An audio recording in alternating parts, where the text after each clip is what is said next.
Good morning, everybody. Happy Tuesday. It is January the 7th, and this, of course, is your movie morning news update. Will Smith is joining the Matrix. Is he getting plugged in or jacked in? Jacked out? We'll tell you. We'll let you know. Because we know a little bit more than what we thought we knew yesterday. So don't worry. We'll let you know about that. We also got some new mergers going on between Hulu and a couple other streaming services. And of course, we're going to be talking about all the new releases that are coming out because it's new release day. So we got some good stuff to tell you about. So grab you a cup of coffee, sit back, and let's get caught up on some movie news. I'm going to take a sip of my coffee real quick. That's a great cup. Did you know you can get this cup? All right, let's talk about the first one here. So we got Will Smith posting some interesting images over on his Instagram, his social medias, but he is not going to be in the Matrix. So this comes from Variety. Rebecca Rubin, once again in the house, says Will Smith isn't starring in new Matrix movie. So what Neo-related project is he teasing? So let's dive in a little bit. Will Smith may be choosing between the red and blue pill, but the Oscar-winning actor isn't entering The Matrix for a movie. Warner Brothers previously announced a fifth Matrix installment with The Martian screenwriter Drew Goddard attached to write and direct. Drew Goddard, of course, also did various things. I believe he worked on Cloverfield, if I'm not mistaken. He's done a lot of stuff. I love Drew Goddard. As a writer, I have no idea if he's a decent human being. I've not looked into that, so I don't vouch for him as a human, but as a writer, I do enjoy stuff. He is attached to write and direct, but knowledgeable sources confirmed to Variety that Smith, at least at this point, isn't involved in the film franchise.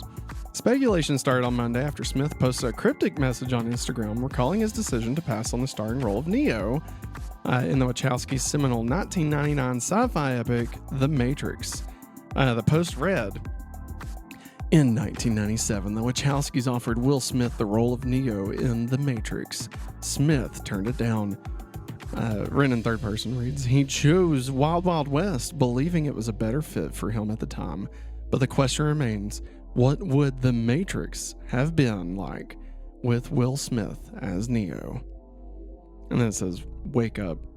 I think it says, wake up, Will, I think is what it says. With Reeves and Carrie-Anne Moss as Trinity at the helm, The Matrix ignited a quarter-century spanning series with three sequels: 2003's The Matrix Reloaded and The Matrix Revolutions, and 2021's The Matrix Resurrections.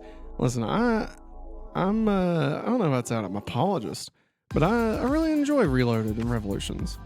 Like, obviously, The Matrix on its own, the first one, wonderful, fantastic standalone movie, perfect, right? But I do enjoy the world that was created, with the Animatrix specifically. Enter the Matrix, I enjoy that. I always wanted to do like a mega cut that would have like the Matrix, the Enter the Matrix footage that they shot for it, Matrix Reloaded, the Animatrix, if I didn't say that already, and then Revolutions, and just kind of have it all as one long, like 9-hour thing. Specifically like the part where Morpheus starts telling Neo in the first one about like how the Matrix was first, made or whatever. Cut to the second Renaissance from the Animatrix part 1 and 2. I just feel like that would be great. Obviously, attaching kid story in there would help that make a lot more sense. And of course, what was it? The final transmission of the final flight of the Osiris. I think is the name of it. The anime that kind of kicked off all of Reload and everything. But I never got around to it. I feel like it'd be great. Like I said, I really enjoy all of that. I know it's some people disagree that the rest of it was as good as the original. And I'm not, I don't know. I wouldn't necessarily say it was all as good as the original Matrix, but I really enjoyed the rest of them. Now, the most recent one, I can't even think of what it's called. Where's it at on here? It's just said. Yeah, I can't even think of it. Rebooted. Resurrections, that's what it is. It was fun. It was fun. Like, completely unnecessary. I appreciate that, I forget which Wachowski came back, but that they were like, you know what, I want to give it a shot, because if they're going to try and do it without me, then I'd rather at least give it a shot. So I appreciated it for what it was. And the fact that it was a movie about love, you know, like it's very much, I do not consider it a part of, like when I think of like rewatching The Matrix, I would never consider watching that one. It's a nice little like side story, but completely unnecessary. That being said, I am curious about what Drew Goddard does with the new one. I'm not so beholden to the original vision that I don't think anybody else shouldn't be allowed to play in the sandbox. I mean, I feel like that's how we've gotten some of the best, you know, Star Wars, Star Trek movies. I mean, you know, by allowing other people to get in and play in the sandbox rather. So that being said, back into the story here. The Matrix Revolutions and 2021's The Matrix Resurrections and counting. Meanwhile, 1999's Wild Wild West flopped at the box office and earned 8 Razzie nominations, including in Worst Picture. Smith's Western did, however, spawn the Grammy-nominated single of the same name, Wicked Chick Wild. Smith's video ends with the text, "Wake up, Will, the Matrix has you." It seems more likely that the cyberpunk-related venture will involve music, since Smith has teased that he's getting ready to drop his first album in 20 years. His last was 2005's Lost and Found. The 4-time Grammy Award winner has 3 other solo albums, Big Willie Style, Willennium, and Born to Reign. More recently, Smith has released several singles, including the gospel tracks You Can Make It, Work of Art, and Tantrum, and some accompanying music videos over the course of the past 6 months. He also returned to the stage, making a surprise appearance during J Balvin's latest Coachella set and performing at the BET Awards. So we're not going to talk about Get Lit from 2017, right? That was a single he did, right? Anyway, of course, Wild Wild West and a few other notable bombs aside, Smith was one of the biggest box office draws of the 90s and early 2000s, leading such commercial hits as I Am Legend, Men in Black, and Bad Boys, and Independence Day. Did I Am Legend do well? I thought I Am Legend didn't do well. He most recently starred in 2024's Bad Boys Ride or Die, which marked Smith's first major big screen appearance since he assaulted Chris Rock on stage at the 2022 Oscars. Through some of my darkest moments, music has always been there for me, Smith wrote on Instagram last June, to lift me and help me grow. End of story. So what started off as a fun speculation that maybe Will Smith was going to get a crack at playing Neo, so we could see how the alternate timeline could have played out. It appears that it's not that, and that it's something not connected to the actual Matrix. I mean, obviously, there's always the thought that they could just be lying and that he is, and they're just saving it. I don't know. If it's just music, that's, I mean, like, I love Will Smith's music as much as the next person, but like to tease a Matrix thing and then it turns out to just be for like his album, like, it's just interesting. Unless like he takes the whole idea of like, if he had made other choices in his life, like throughout, like how different, could life have been? Like maybe it's like some sort of artistic expression of, making the wrong choices or something. Obviously could lead into the event from 2022, which I won't get into here. I feel like that's been, drug apart. But I will say I love Will Smith. I'll leave it at that. I think Will Smith is a good person overall. And that's it. That's all I'm gonna say. Moving on, we got another story here. This one comes from The Verge, from Charles Pulliam Moore. Disney strikes deal to merge Fubo with Hulu plus live TV. What is Fubo, you might ask? Well, I don't know. I'll be honest with you.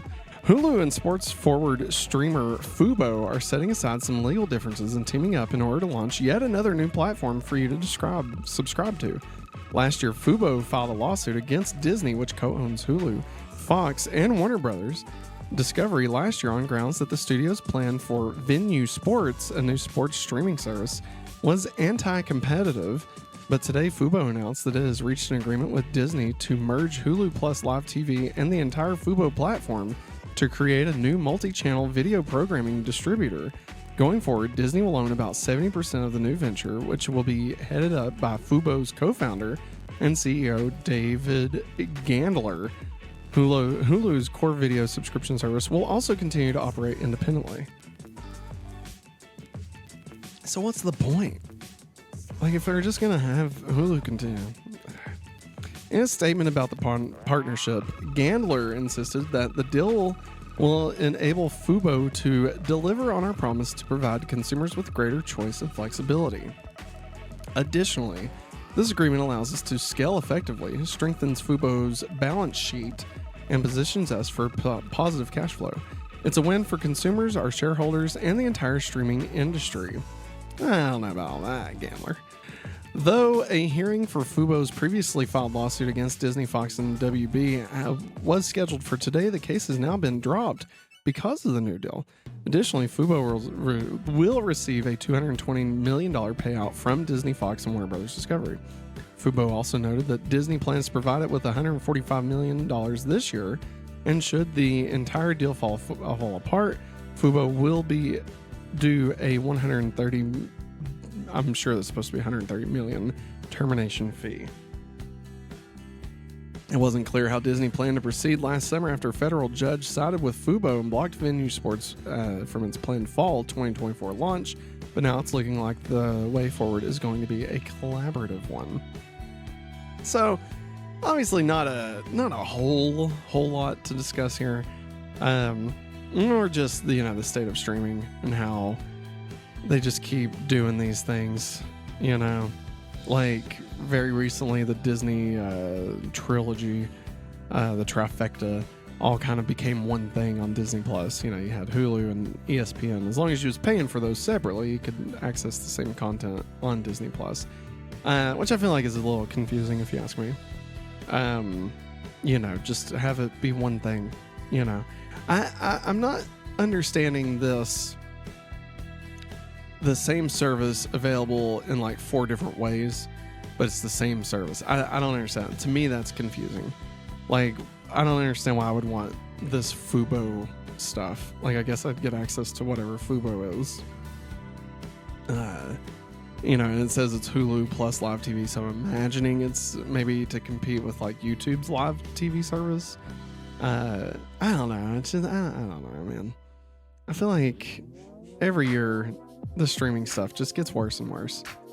I feel like Warner Brothers Discovery was like one of the first big ones that was just like a huge flop, right?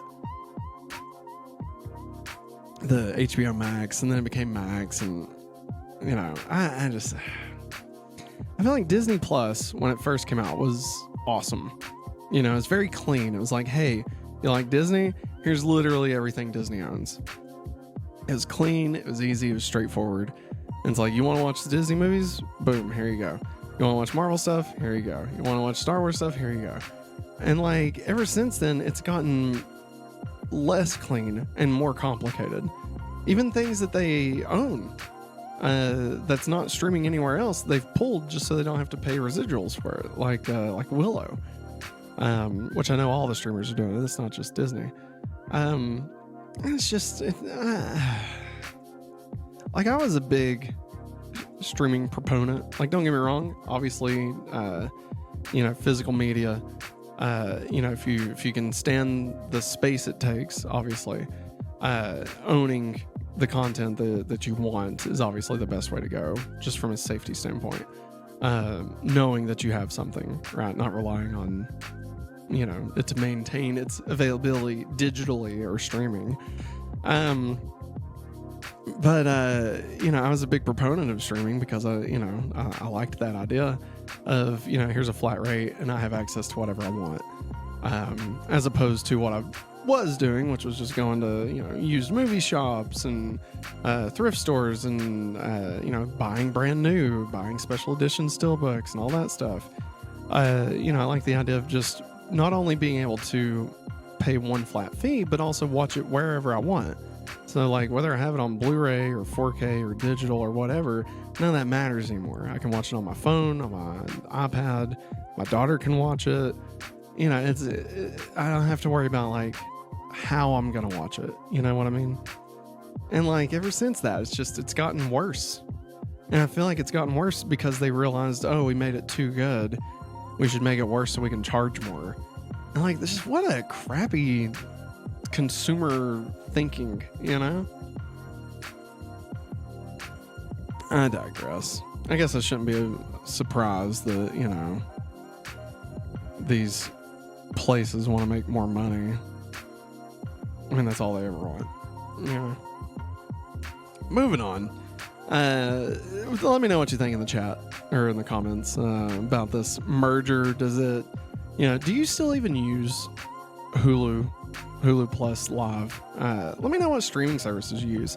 I've been kicking around this idea of talking about like which streaming services in 2025 are actually needed. Like on a consumer level, like for us, like if you want to keep up with what do you actually need like this month if you're wanting to keep up with stuff? Because me personally, I've got a lot of them, and I could really use an exercising of some of these services. Like I do not need all of these, at least not every month, and if I can just like cancel it for a month or like change my debit card or whatever, like even for a month at a time. I mean, after you do that for like 4 of them, you're talking almost $100. I mean, if you get the no ads, multi-screen for some of these, that's like $20. So I don't know. Let me know, which ones do you use? And if you'd be interested in that topic, let me know. So it's also new release. So speaking of physical media, we got a few movies coming out this week. There's Seven, the 4K special edition, hitting 4K Blu-ray this week. It's actually, there's a steelbook. I'm not really sure where you can get that at, but it is a steelbook. We also got We Live in Time Digipack. I'm not really sure what a Digipack is. I'll be completely honest with you.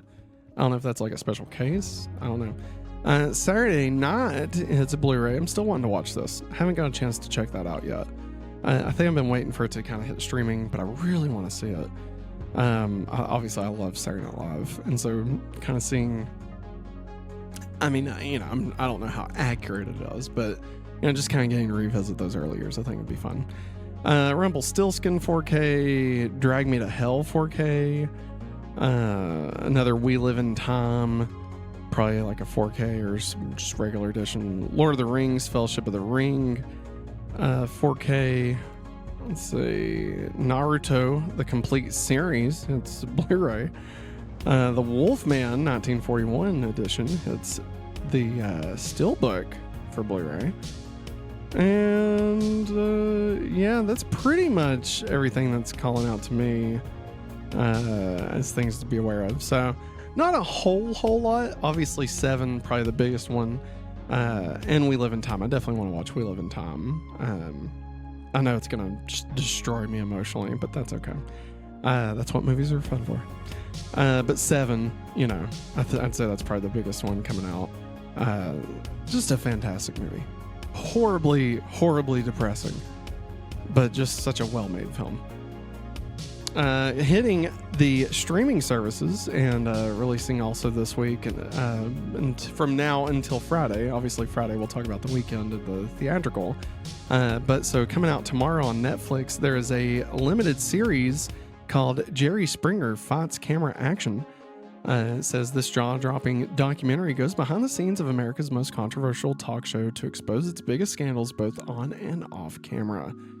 If you grew up in the 90s like me and Maggie, then Jerry Springer definitely was something you were aware of. And I think this would be a fun watch. I've literally not heard anything about it. But it comes out, well, it says tomorrow, but it's today, Tuesday, obviously.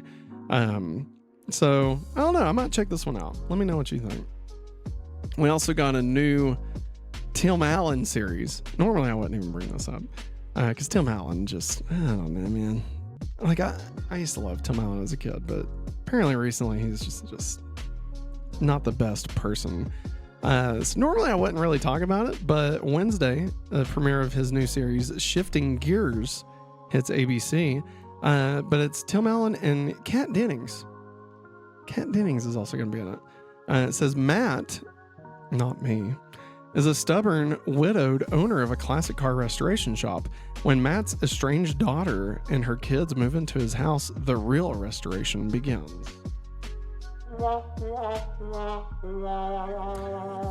So, I mean, Kat Dennings being in it definitely fills me with maybe a little bit of hope that it won't be so, like, you know, eye-rolling, if that makes sense. If you know, you know. I'll put it that way. Then on Thursday, January 9th, on Max, the premiere of The Pit comes out. And this, if you're watching the video version, this has, I think his name's Noah. But the guy from ER, like the main guy. He's back in like a hospital setting. And it says a realistic examination of the challenges facing healthcare workers in America, as seen through the lens of the frontline heroes working in a modern-day hospital in Pittsburgh. So very ER-ish. So if you're a fan of ER, I think this one might be one to check out. It's hitting Max. It is a mature series, so obviously be aware. I'm saying it's probably going to be, mature. Doesn't bother me, but obviously just be aware. It hits January 9th, so that is Thursday is when that premieres. Oh man, such a good cup of coffee. But yeah, that's it, everybody. That's all the new releases coming out this week. It's January, a little bit of a slower month. But still got a couple of stories out of it. I don't know, just the Will Smith stuff. I kind of really wish it would turn out to be a lie and that he actually is going to be in the Matrix, even if he's not playing Neo. Like, just I don't know. I think that'd be cool. I love Will Smith movies, especially the more genre ones. I've missed a few, honestly, and I need to go back and watch them. Like Gemini Man, I never watched that, which I've heard mixed feelings on it. But like, I really enjoyed iRobot, the Men in Black movies. Men in Black 3 had no right being that good. It should not have been as good as it was, but I loved Men in Black 3. Independence Day, I still watch that every year, so I would love to get Will Smith in a Matrix movie. And the Hulu merger and all that stuff. I mean, I've already talked enough about that. So this is the part where you get to tell me what you think. So be sure and leave me a comment if you're on YouTube. Leave it a comment. I'd love to know your thoughts on all this stuff.